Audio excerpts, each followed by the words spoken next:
Today I wanted to talk about taking a little break and the importance of doing so. I'm not talking about taking a break from playing Purgatory. That would not be possible. What I'm talking about is taking a break in general. What's it good for? When is it necessary?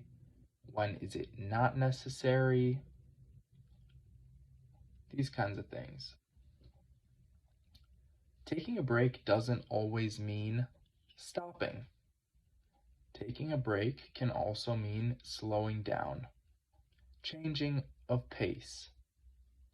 This is incredibly important and useful. In weightlifting, we would call this a deload. You are taking a bit of the load off. You're decreasing your weekly volume. Lifting volume, that is. It's incredibly useful. There is something called wave loading in weightlifting. Wave loading is where you will build up to a sort of peak.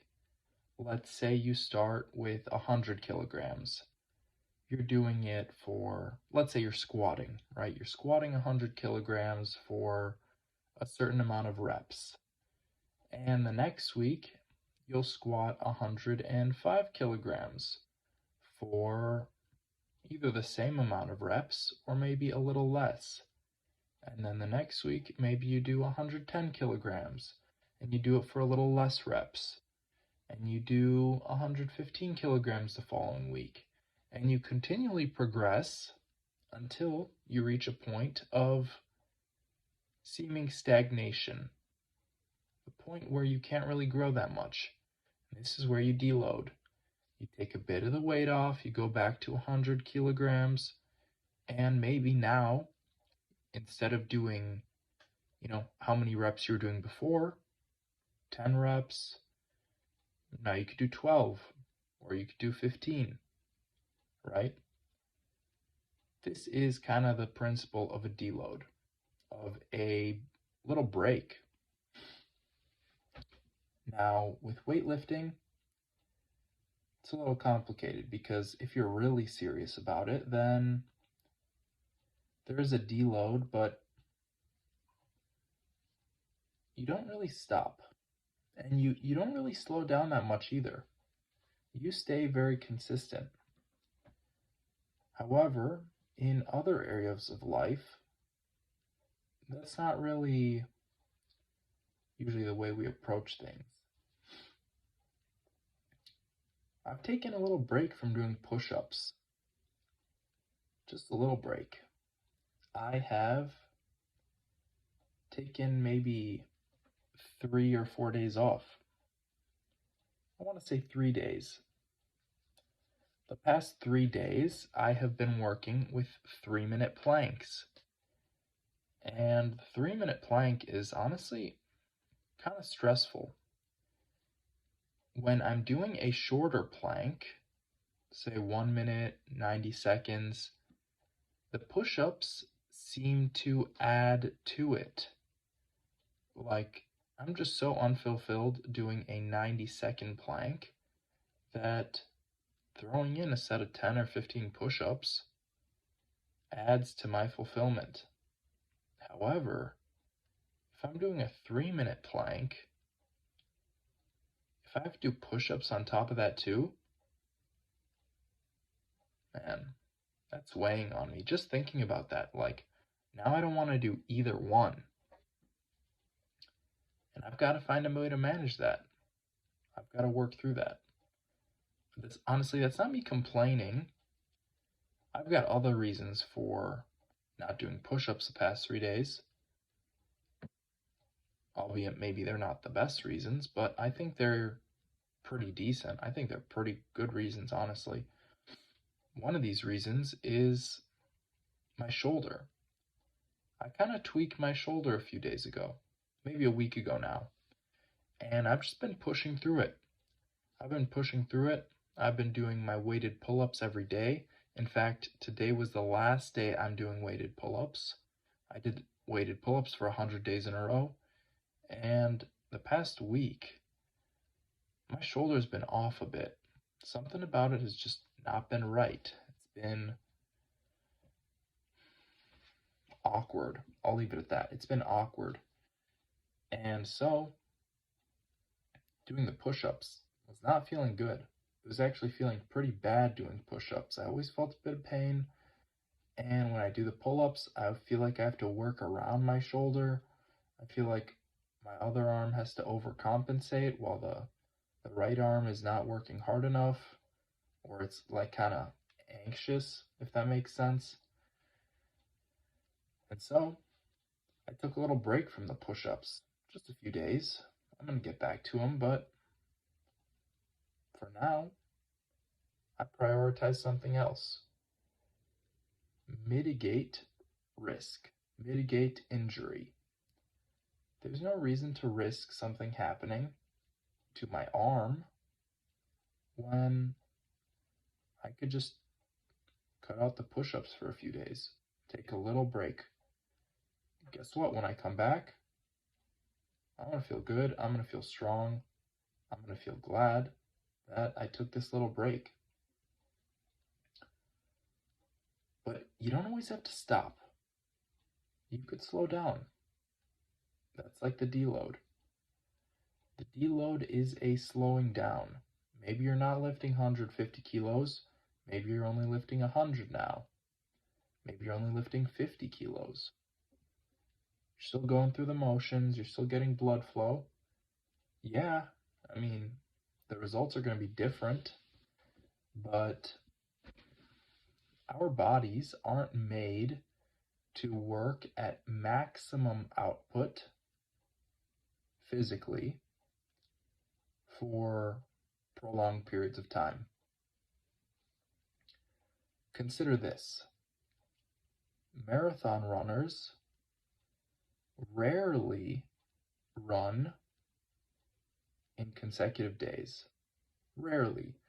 It's quite rare to find a runner who's going to run a marathon one day, and then he runs the next day, and then the next day, and then the next day, or even run a marathon this week, and then the next week, and then the next week, and then the next week. There are those kinds of runners, but they're farther between, right? These are a bit of outliers. There's a interesting idea I found in this book that I'm reading, The Complete Book of Running, which goes something like this. Hard weeks of training should be followed by easy weeks. Hard months should be followed by easy months. Hard periods should be followed by easy periods. I like this idea because it's worked for me. This is something that's helped me a lot. Pushing it constantly all the time is going to lead to something breaking, more than likely. I've been pushing it really hard the past month, just stacking and stacking and stacking and stacking until I ran out of points. I ran out of energy points to do anything else. And I was so absolutely drained every single day towards the end of that month period that I started contemplating quitting this stuff. I mean, I made it through now. I completed my squat challenge. I finished doing my weighted pull-ups today. Daily weighted pull-ups. But I'm still doing other things. It's not like I stopped. I just slowed down a bit. And I've learned quite a lot during this period of pushing myself, which, guess what? I'm going to reapply these things as soon as I'm ready to push myself again. And in fact, I never really stopped pushing myself. It's just I pushed myself in a certain area, and now I feel like I've completed all I can in that area, I pull back a little bit. Time to push in a different direction. Time to go in a different direction.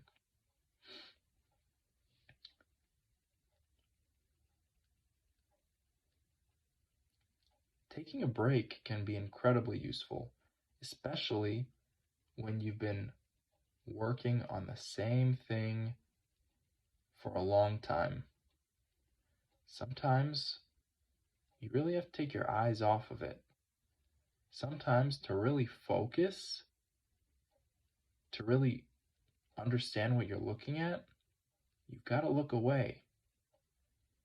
You can't always just keep pushing forward.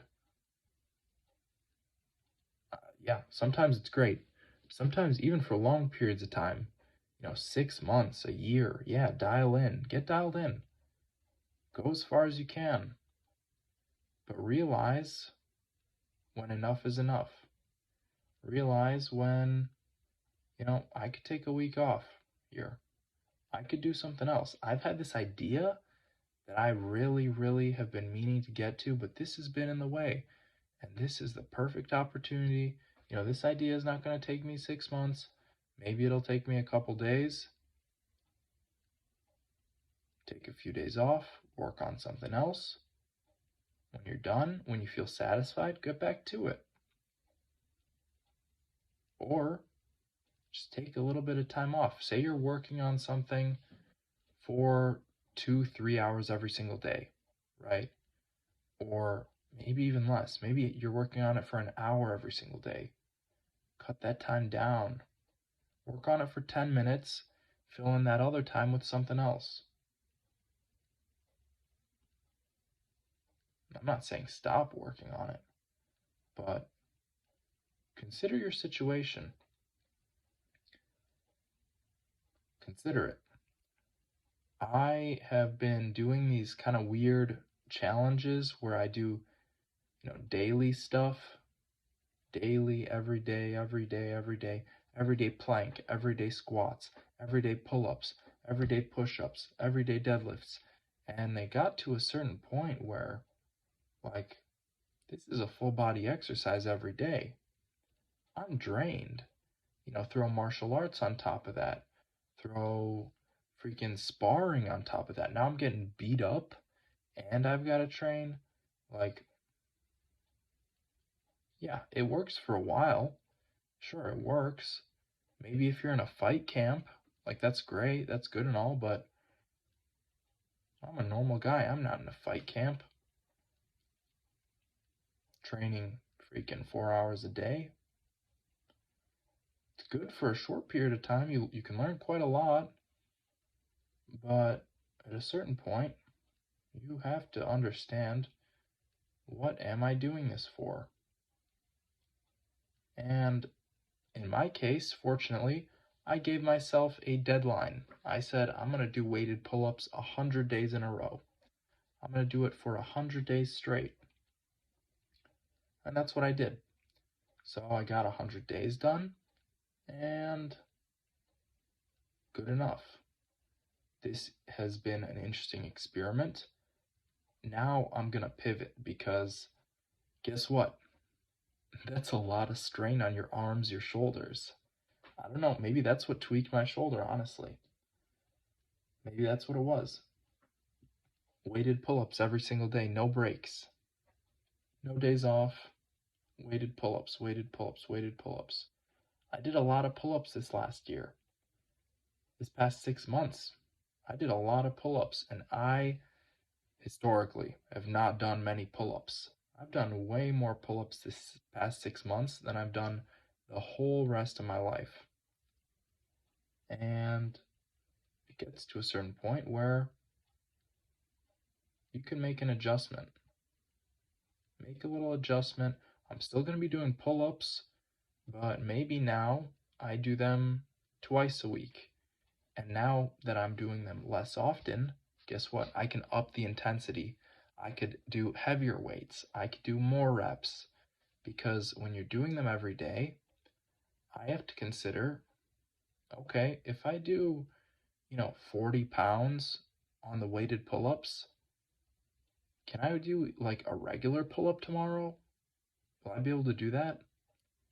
If the answer is yes, then fair enough. But if my goal is to continue doing this for a long period of time, and I'm just gonna make myself obsolete and make myself just not be able to do it, that's a silly thing to do. Consider your position, consider taking a break. Now, some people take way too many breaks. Don't be that guy or gal. Take a reasonable break. Take a break when it really, really applies to you, when you could really use it. And that doesn't mean stop. It could just mean slow down, shift your focus, think about something new. Thank you for watching. I'm going to go to bed.